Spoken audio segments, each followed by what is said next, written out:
Bonjour Steve Vacher. Bonjour. Vous êtes guide conférencier indépendant, vous intervenez de temps en temps sur France Bleu Isère et vous m'avez proposé de vous rejoindre ici aux Halles du petit village de Saint-Étienne-de-Saint-Joire. Pourquoi Saint-Étienne-de-Saint-Joire ? J'avais très envie que vous nous parliez de Mandrin qui est le contrebandier dauphinois le plus célèbre de l'histoire de France. Oui, alors on est ici effectivement à Saint-Étienne-de-Saint-Joire et on est sous les Halles de Saint-Étienne-de-Saint-Joire, au plein cœur de la ville. Et si on est ici, c'est parce qu'on est dans la ville natale de Mandrin. Et juste en face des Halles, il y a justement une maison sur laquelle il y a un petit panneau qui nous indique que Mandrin serait né ici le 11 février 1725, donc au XVIIIe siècle. Mais en vérité, il se pourrait bien qu'il y ait une petite erreur. Si la maison a bien appartenu au Mandrin, elle n'entre dans la propriété du père de Mandrin qu'en 1728, donc 3 ans après la naissance de Mandrin. Donc c'est pas possible qu'il soit né ici a priori, même si la demeure faisait déjà partie des propriétés de la famille.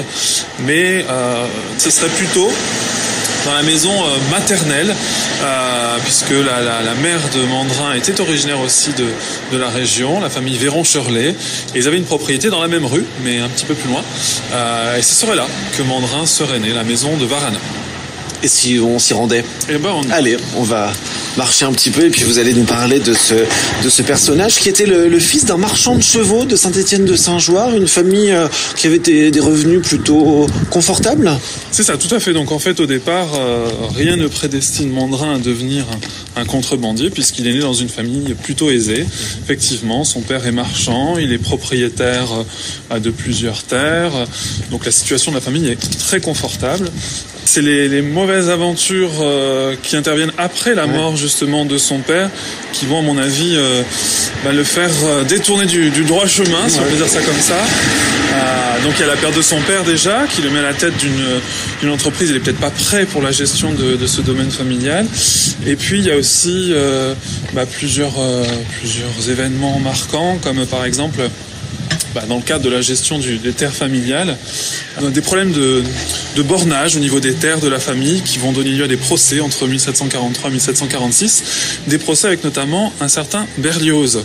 Alors ce n'est pas Hector Berlioz, qui n'est pas encore né évidemment, mais c'est l'arrière-grand-père en fait, du célèbre compositeur qui possède des terres sur Saint-Étienne-de-Saint-Joire, qui en vend à la famille de Mandrin, mais les terres sont séparées par un ruisseau. Et ce ruisseau, il se trouve qu'au bénéfice d'une crue, il change de lit. Et donc, la terre de Mandrin s'agrandit. Sauf qu'évidemment, Joseph Berlioz décide de remettre la rivière dans son lit, de construire des digues. Et le Mandrin, pas très content, fait détruire les digues. Là, donc il y a déjà un premier procès, des premières histoires, et puis après, en fait, Berlioz va faire venir poser des vraies bornes pour vraiment officiellement bien marquer la délimitation du terrain que Louis Mandrin va à nouveau vouloir détruire, et donc s'ensuit encore des procès qu'il va perdre et ça va coûter encore de l'argent à la famille. Donc ça, c'est un première déchéance sociale, si vous voulez, pour la famille, c'est ces procès, c'est cet argent qui est perdu. Et comme on manque d'argent, c'est là que Louis Mandrin et ses frères vont commencer à se lancer dans des vols, dans des petits larcins et un petit peu de contrebande de tabac également. La situation va continuer de se tendre. Mandrin a la possibilité de signer un premier contrat en 1748 pour ravitailler l'armée de France en Italie. 100 mulets moins 3, mais ça ne va pas se passer comme prévu. Non, tout à fait. C'est une aubaine pour Mandrin qui cherche à se refaire une santé financière. Donc là, c'est une opportunité importante. Il investit dans ses bêtes pour les livrer effectivement de l'autre côté de la frontière. Mais il y a quelques soucis puisque le contrat n'est pas tout à fait honoré. Puis la guerre s'arrête et donc il est obligé de revenir avec le chargement et les bêtes en France. Sur le chemin du retour, il perd des bêtes. À la fin, au final, il revient ici à Saint-Étienne-de-Saint-Joire avec quelques bêtes seulement. Sur 17. Voilà. Donc on est bien loin du compte et donc en fait ça précipite encore un peu plus la faillite de la famille.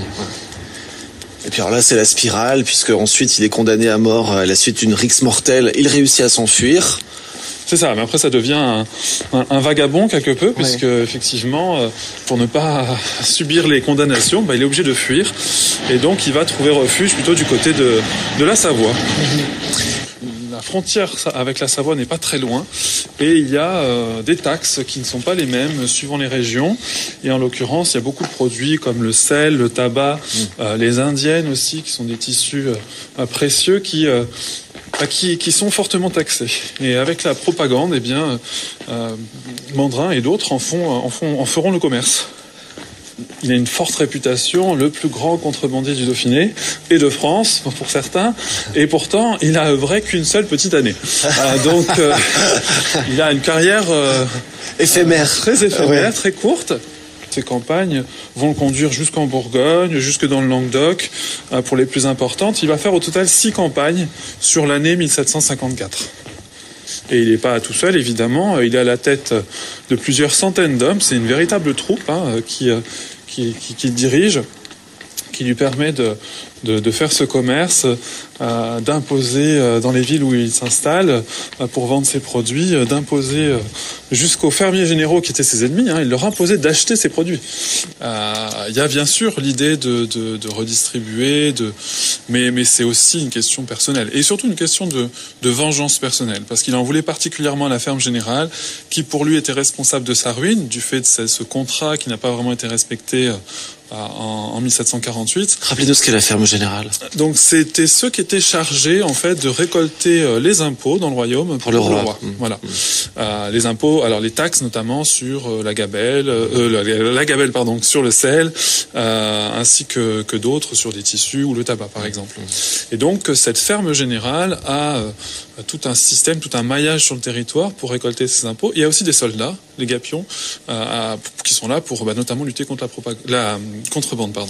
Il leur en veut particulièrement parce que il y a ce contrat qui s'est mal passé en 1748 avec ces 97 mules qui n'ont pas été payées. Et puis il y a surtout la mort de son frère qui a été pris pour fausse monnaie et qui a été pendu. Donc c'est des raisons très personnelles en fait. Et c'est un peu une vengeance personnelle perpétuelle contre la ferme générale qu'il mène durant toute cette année 1754. Il va mourir à Valence.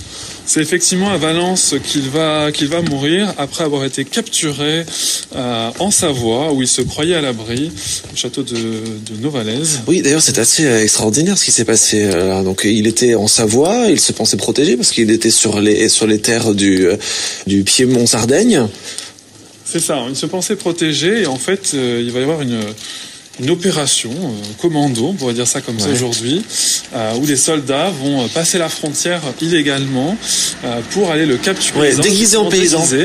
Qui vont pouvoir traverser la frontière, capturer un mandrin et le ramener, ce qui ne sera pas sans conséquence sur les relations diplomatiques, parce qu'il y a une violation de frontière.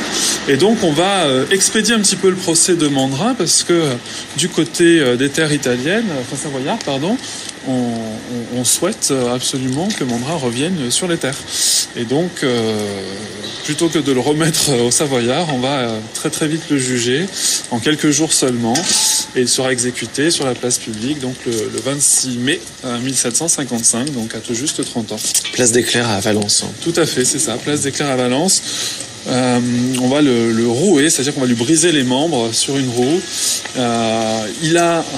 Vous avez d'autres détails du supplice ? Non, je n'étais pas là. Mais si, je sais qu'on lui a brisé membre après membre et qu'on a quand même écourté un petit peu sa souffrance parce que le bourreau l'a étranglé assez rapidement après. Voilà, donc c'était pas le cas de tous les prisonniers. Il y en a qui restaient agonisés sur la place publique jusqu'au bout. Lui, on a un peu abrégé ses souffrances apparemment.